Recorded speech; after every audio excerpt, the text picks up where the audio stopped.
Le petit conte d'Halloween, deuxième partie.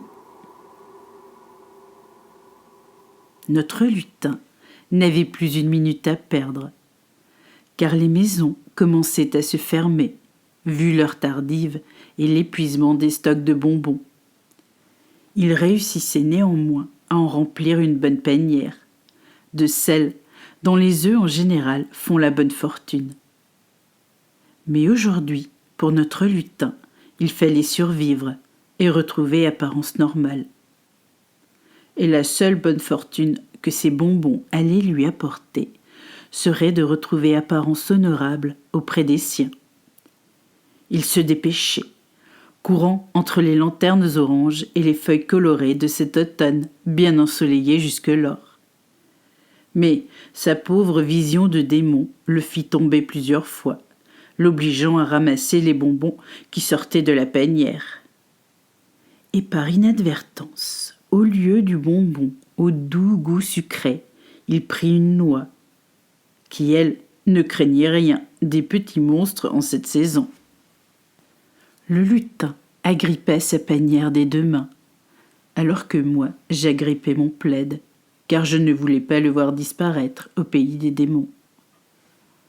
Le voilà donc en train de donner son précieux butin au démon qu'il avait ainsi piégé de sa douce lumière, si enchanteresse lorsqu'on ne voit qu'elle.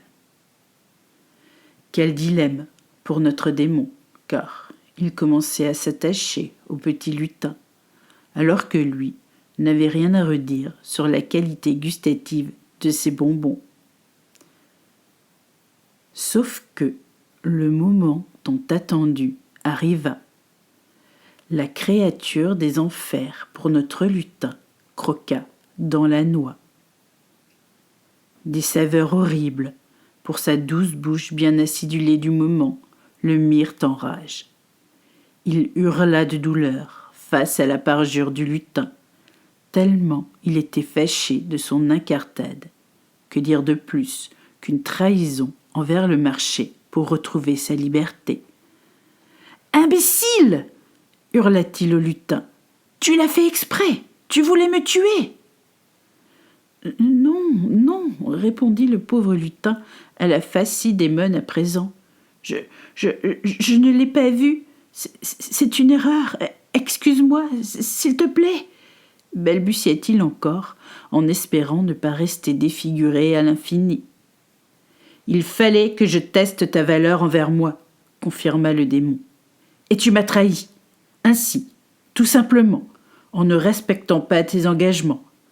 Je vais donc devoir t'emmener avec moi, aux enfers. »« Oh non, laisse-moi vivre !» hurla le lutin. « Je veux revenir à la vie, ici, entre mes arbres et les champignons de l'automne. » « Les champignons ? C'est quoi, un champignon ?» demanda le monstre, étonné par tant de choses à voir et comprendre par ici. « Bien, c'est un champignon. C'est bon, empoêlé avec de l'ail. »« Avec de l'ail ? Merveilleux. Montre-moi ce champignon et cuisine-le pour moi. Tu as 15 minutes. » Le lutin courra d'une clairière à l'autre pour attraper ces champignons. « Mais je n'ai pas de feu, ni de poêle pour les cuire, » se dit-il à voix haute. « Ce n'est pas grave. Prends ta queue naissante et bien large pour les cuire sur le feu de l'enfer, celui qui sort de ta bouche à présent. »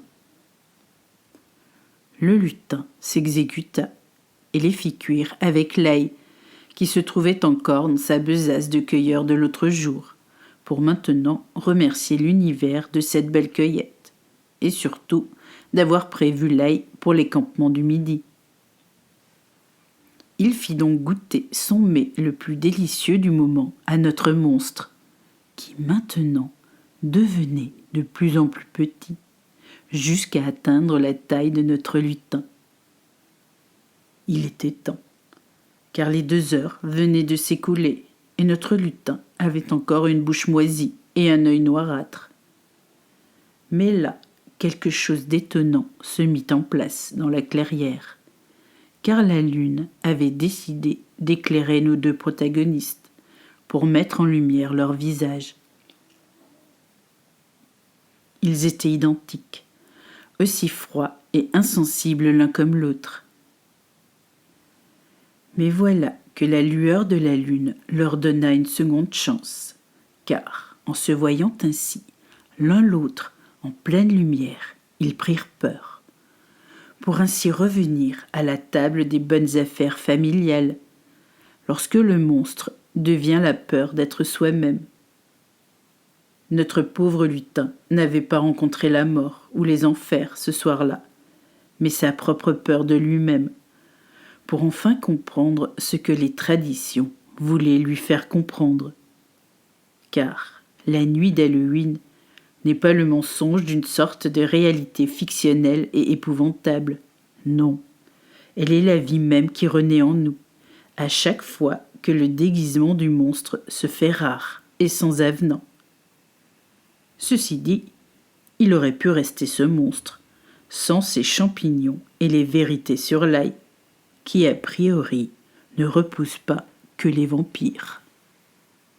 Il était temps que le monstre délaisse notre petit lutin, car enfin il allait pouvoir construire son toit pour les générations à venir, afin d'abriter tous ceux qu'il allait aimer bien plus qu'avant. Car lorsque le monstre en nous refait surface, il en abîme jusqu'à la raison.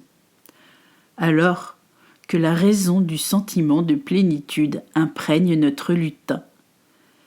Car cette histoire va lui servir de grande vérité à raconter, non seulement aux générations futures, mais également à toutes celles qui cherchent leur monstre pour mieux le faire disparaître à la fin.